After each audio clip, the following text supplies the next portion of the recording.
Oh my! Was it your bag? I thought it was garbage.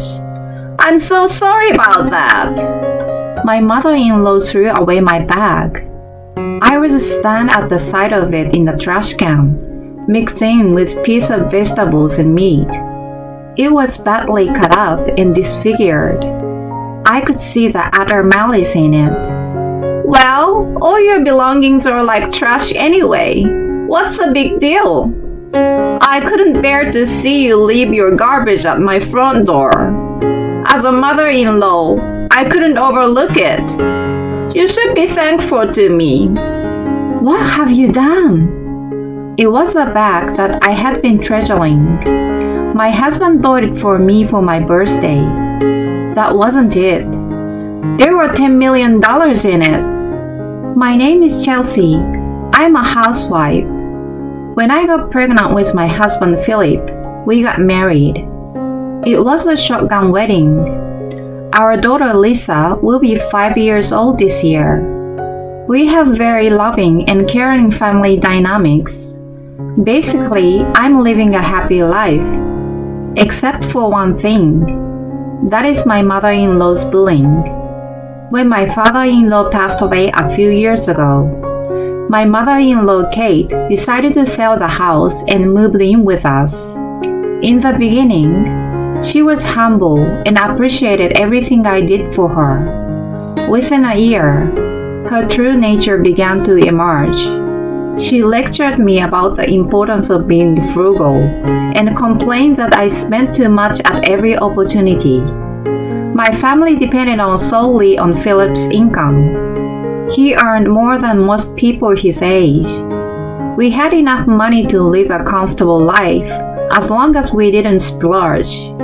We were even able to save money every month. We thought there was no need for us to be frugal. Kate didn't like our way of thinking and interfered in many things. Whenever I bought groceries, she spread them out on the counter before I could even put them in the refrigerator. She compared each item with several advertisements to see if I bought it at the cheapest price. Then, of course, I had to put them away myself afterward. And if something wasn't cheap enough, she even asked me to return it.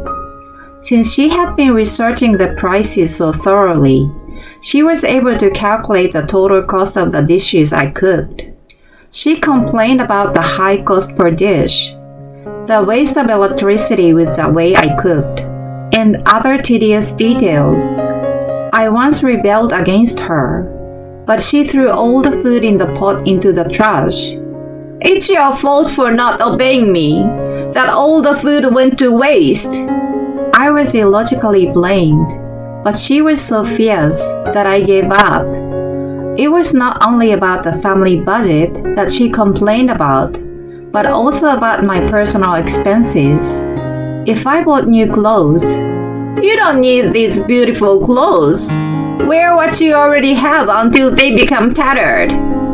If I went out to lunch with a friend, she snatched the receipt. "Next time, go to a cheaper place. Better if you stop eating out and wasting money." That money was the allowance Philip had given me, and I always managed within the budget. I never touched the family expenses for my personal use. If Philip were to complain, that would be one thing, but to have her complain? I had no reason to be scolded by her. The worst was, when I was taking a nap alone on a very hot day, she turned off the air conditioner and opened all the windows. I woke up from the heat and was upset thinking that it would have been ridiculous to get heat stroke from it. I asked her why she did what she did. "It's obvious, isn't it? You think electricity for you is a waste. When I was your age, we only had a fan." Who cared about the old days? I complained to Philip, but she always put on a good face in front of him and Lisa. He had the impression that she was worse at spending money than saving it. He warned her softly, but he didn't believe me much. She did have a habit of spending money. Contrary to what she always lectured me, she did not practice the same at all. Philip bought her a smartphone when she moved in with us. Until then, she only had a landline. She was excited to have the new phone and quickly mastered its use. She not only shopped her own stuff online, but also bought toys and clothes for her beloved granddaughter. I felt that giving Lisa everything was not good for her. But the problem was that Kate spent more than she could afford.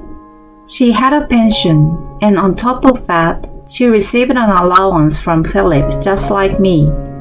She spent them without thinking twice and asked him to cover the excess. He wasn't able to dispute the charges when they were used for his daughter and reluctantly paid. Well, I've told you all the negative things, but life itself wasn't all that bad. Kate was head over heels for my daughter and took good care of her. I was able to leave her at home and went out without worries. Philip seems to be somewhat aware of Kate's bullying and gave me a nice brand name bag as an apology on my birthday. The bag not only had a large capacity, but also had no metal parts. He must have chosen it because I had a slight metal allergy. Such subtle kindness was a source of emotional support for me. I told myself that a lot of people experienced similar bullying. I was willing to put up with it a little, but there was a limit to my patience. One day, when I came home from grocery shopping, Kate was waiting for me at the door. I wondered what was going on. She told me that we had just run out of milk and that I needed to go buy it right away. I had just come home and was tired. I thought that not having milk wasn't a big deal anyway.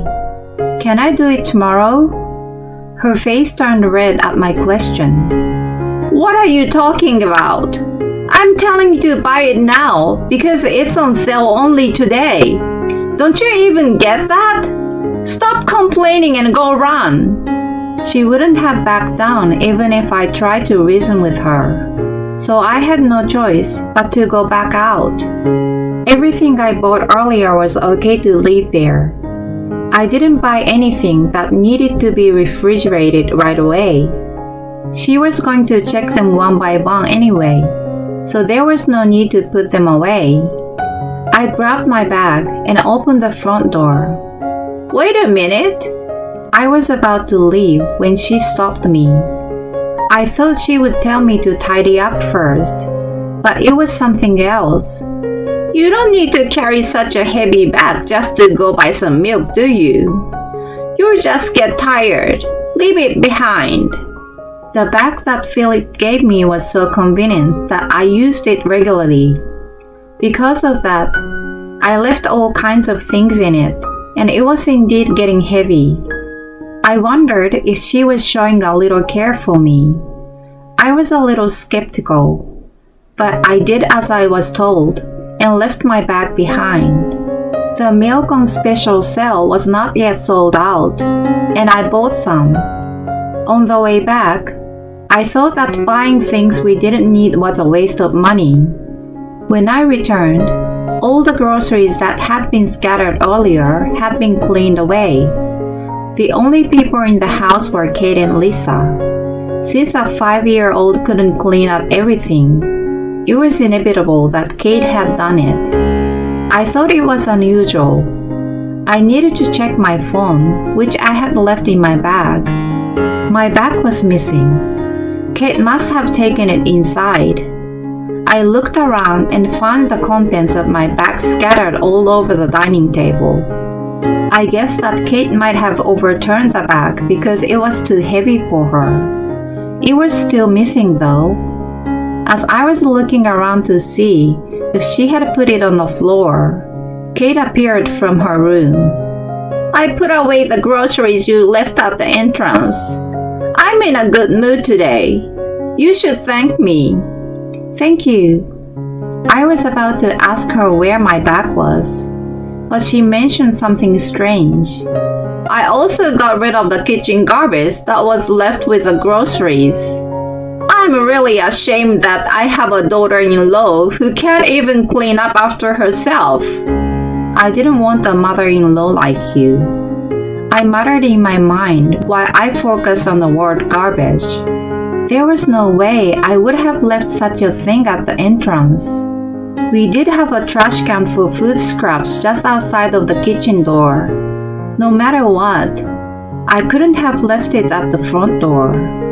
I opened the lid of the can to see what she was talking about.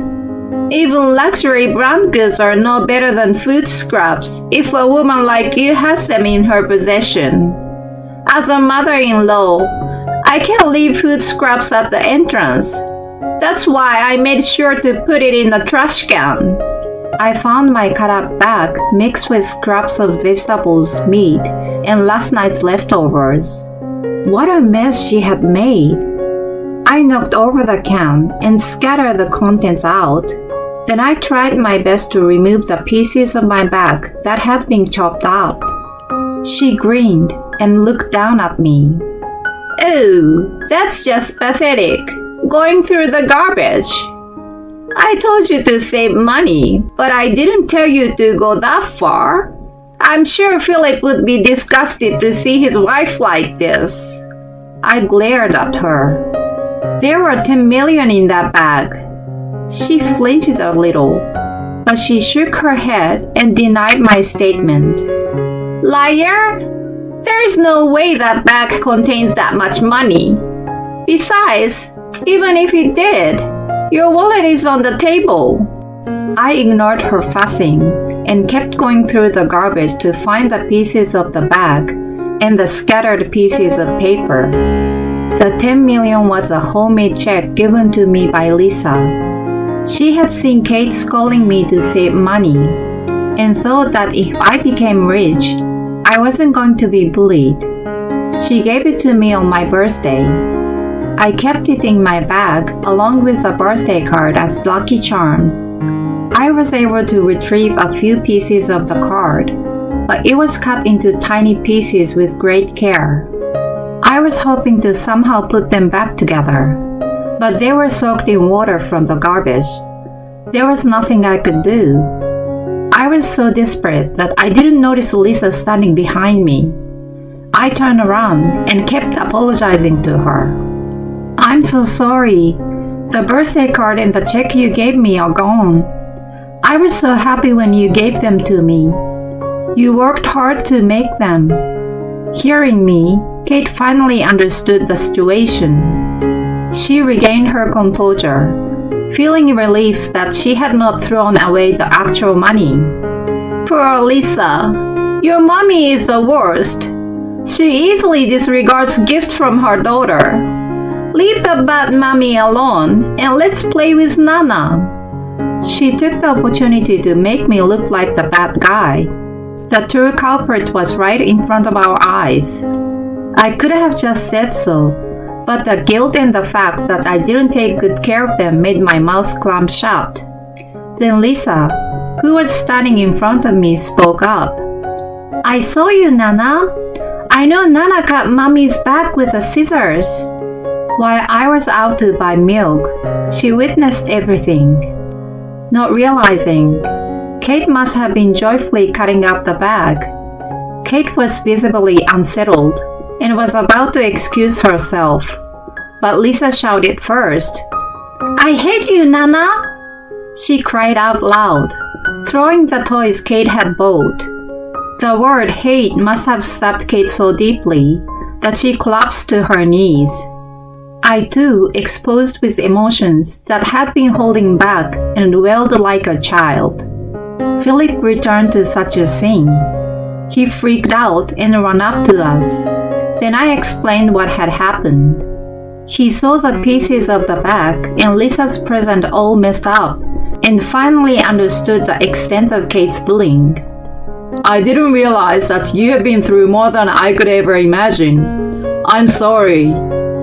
After he apologized to me, he condemned Kate and demanded to tell him everything she had done. According to her, She thought I was having it too easy as a stay-at-home mom at Philip's expense. She wanted to give me a taste of how she used to feel when she was younger. She was familiar with brand-name products, and the high price of the bag I had received infuriated her. She had taken out my wallet and other stuff that couldn't be cut by scissors, but overlooks a present from Lisa hidden in an inside pocket. She ended up chopping them along with receipts. You knew you were doing something terrible. When the time came, I was going to say that Lisa had played a prank on you. Later, I found out that her comment made him instantly decide the future. Are you kidding me? Forcing your own misdeeds on your grandchild?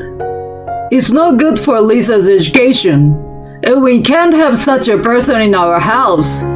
This is a good opportunity. I'm going to ask you to leave. I hope you will realize the importance of having money and family.